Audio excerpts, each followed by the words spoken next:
Hi, Joshi ചള്ളിയിൽ eco friendly engineer. പഴയ കെട്ടിടങ്ങൾ inspect ചെയ്യുമ്പോൾ അതിലുണ്ടാവുന്ന ഇഷ്യൂസ് എന്തൊക്കെയാണ്, ആ ഇഷ്യൂസ് എന്തൊക്കെ സയൻസാണ് നമുക്ക് കാണാൻ പറ്റുക, ആ സയൻസിലേക്ക് നമുക്ക് നോക്കാം. അതിൽ ആദ്യമായിട്ട് നമ്മൾ കാണുന്ന സൈൻ എന്ന് പറയുന്നത് ക്രാക്കുകളാണ്. ഈ ക്രാക്കുകൾ വെർട്ടിക്കൽ ക്രാക്കുകൾ കാണാറുണ്ട്. വെർട്ടിക്കൽ ക്രാക്കുകൾ പ്രധാനമായിട്ടും ബിൽഡിങ് സെറ്റിലായി കൊണ്ടിരിക്കുന്നു എന്നതിൻ്റെ സയൻസായിട്ടാണ് വരിക. ദെൻ ഹൊറിസോണ്ടൽ ക്രാക്കുകൾ കാണാറുണ്ട്. ഹൊറിസോണ്ടൽ ക്രാക്കുകൾ എന്ന് പറയുമ്പോൾ ഏതെങ്കിലും രീതിയിൽ അതിൻ്റെ പ്രഷർ അതിനകത്ത് ഇൻഡിക്കേറ്റ് ചെയ്യുന്നു, അല്ലെങ്കിൽ അത് ഹൊറിസോണ്ടലി അത് പുൾ ഔട്ട് ചെയ്യുന്നു ഒരു സിറ്റുവേഷനാണ് ഉണ്ടാവുക. ചില സ്ഥലങ്ങളിൽ മേസണറികളിലൊക്കെ ഈ സ്റ്റെയർ സ്റ്റെപ്പിൻ്റെ ടൈപ്പ് ഇങ്ങനെ സിക്സ് ആയിട്ടുള്ള ക്രാക്കുകൾ കാണാറുണ്ട്. ഈ സിക്സ് ആഗ് ക്രാക്കുകളുടെ പ്രത്യേകത എന്ന് പറയുന്നത് മേസണറിയിൽ ഒരു ഡിഫറൻഷ്യൽ സെറ്റിൽമെന്റ് ഉണ്ടാവുകയാണ് അത് കാണിക്കുക.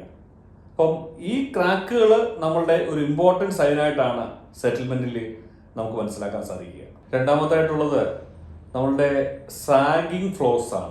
സാഗിങ് ഫ്ലോർസ് എന്ന് പറഞ്ഞു കഴിഞ്ഞാൽ നമ്മുടെ സ്ലാബ് എല്ലാം ഡൗൺ വേർഡ് സൈസിലേക്ക് ബെൻഡ് ആയിട്ടുണ്ടാവാം, ചില സ്ഥലത്ത് അപ്വേർഡ് സൈസിൽ ബെൻഡ് ആയിട്ടുണ്ടാവാം. അപ്പം അങ്ങനെയുള്ള ഫ്ലോറുകൾ പ്രധാനമായിട്ടും ഫൗണ്ടേഷൻ സെറ്റിൽമെന്റോ അല്ലെങ്കിൽ ബീമിന്റെ സെറ്റിൽമെന്റോ പോലും ഉണ്ടാവുകയാണ്, അല്ലെങ്കിൽ സ്ലാബിന്റെ സെറ്റിൽമെന്റ് പോലും ഉണ്ടാവുന്നതാണ്.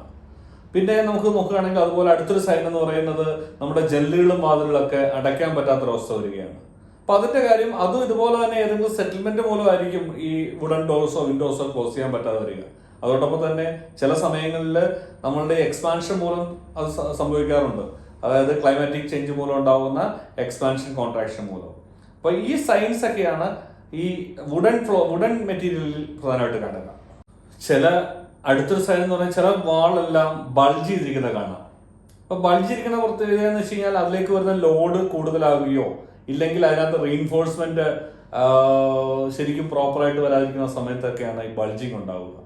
അപ്പോൾ ബക്ലിങ് സംഭവിക്കുന്നത് കാണാം കോളംസിൽ. അപ്പൊ ഇതെല്ലാം ചില സയൻസുകളാണ്. ഈ സ്ട്രക്ചറൽ ഇഷ്യൂസ് വരുന്ന സയൻസിൽ നമുക്ക് വാട്ടർ ഡാമേജ് മൂലം അല്ലെങ്കിൽ വാട്ടറിന്റെ അഫക്ഷൻ മൂലം ഉണ്ടാകുന്ന സൈനുകളുണ്ട്. അപ്പൊ എന്താ അവിടെ അതിനകത്ത് പീൽ ഓഫ് ഉണ്ടാവും, അല്ലെങ്കിൽ ഡാംനെസിന്റെ സൈൻസ് കാണിക്കും.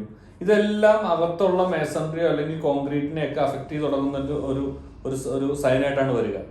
അടുത്തൊരു സൈൻ ഞാൻ നേരത്തെ പറഞ്ഞ പോലെ വുഡിലാണ്.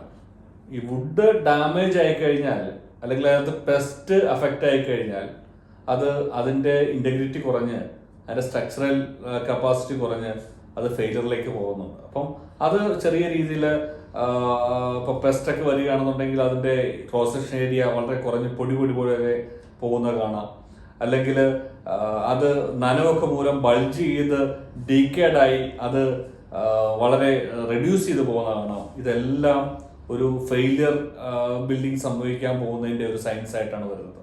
അടുത്ത നമ്മുടെ ഫൗണ്ടേഷൻസ് നോക്കുകയാണെങ്കിൽ ഫൗണ്ടേഷൻസ് പല ടൈപ്പ് ഫൗണ്ടേഷൻസ് ആണെങ്കിലും ഫൗണ്ടേഷൻസിൽ ഹൊറിസോണ്ടലായിട്ടും ഇൻക്ലൈൻഡ് ആയിട്ടൊക്കെ ക്രാക്കുകൾ ഫോം ചെയ്തിരിക്കുന്നതാണ്. അപ്പം അത് നമ്മളുടെ ഒരു ലാൻഡിന്റെ ടെറൈൻ വെച്ചിട്ട് അങ്ങനെ ഏതെങ്കിലും രീതിയിൽ ക്രാക്കുകൾ കാണുന്നുണ്ടെങ്കിൽ അപ്പം അത് പല രീതിയിലായിരിക്കും അഫക്റ്റ് ചെയ്യുക.